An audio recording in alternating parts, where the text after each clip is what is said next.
تعزيز الإدماج الاقتصادي. طبعا وغطى مجالات متعددة: خدمات البنيات التحتية، التعليم، الصحة، تقليص الفوارق المجالية، التمكين الاقتصادي للمرأة. على مستوى إقليم ديونا اللي كنتواجدوا به، المبادرة الوطنية اشتغلت على حوالي 1057 مشروع بتكلفة إجمالية تقريبا ناهزت 653 مليون ديال الدرهم، اللي كتمثل مختلف جهات المملكة. الامل اعتقد اليوم هو اننا نشتغلوا جميعا على ان اقليم ديونا اليوم مجتمعين في هذا الفضاء.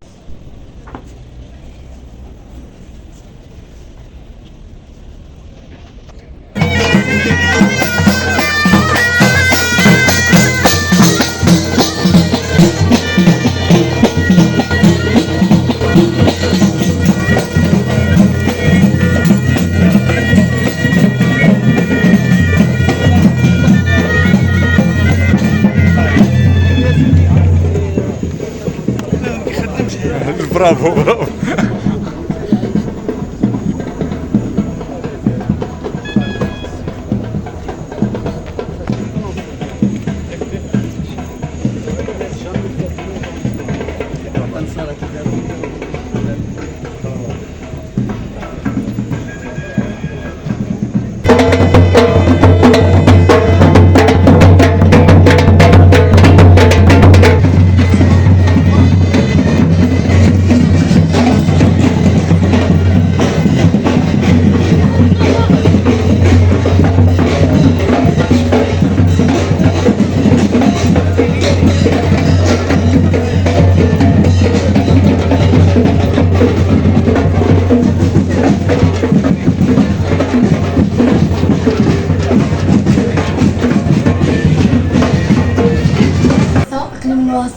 صراحه انا اول مره نجي لهاد البلاصه هادي، وصراحه هادشي زوين، التنظيم زوين، وما كاينش شي حاجه اللي مضره على الناس ولا داكشي منظم. وصراحه احسن حاجه داروا انهم داروا هادشي للناس وينشطوا. الحمد لله كلشي زين، كلشي زين الحمد لله. تفرجنا شرينا تبارك الله، العام داز الحمد لله. الله يذوقوا مديمه ويذوقوا مواليها ويذوقوا اللي دايرين هادشي. الله يعطيهم صحيحتهم، هادشي اللي نطلبوا ليهم.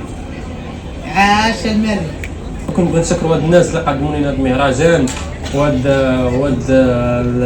هادشي كامل صراحه زوين، وكنتمناو يتعاود مره اخرى ان شاء الله، وكنبغيو الناس يحضروا بكثافه. كنبغي نشكر السي العامل، حنا فرحانين حيت جينا هنايا كندوروا في هاد التعاونيات اللي منشطين الدراري الصغار ومنشطين الدراري الكبار والعيالات والرجاله، وحنايا جد فخورين بهادشي اللي دايرين لينا هنايا. عليكم كنشكروا العماله ديال مديونه على هاد المعرضات وعلى هاد الجانب الحق في الوجه، واستمتعنا وكنتمنى كل عام يعاودوا ان شاء الله.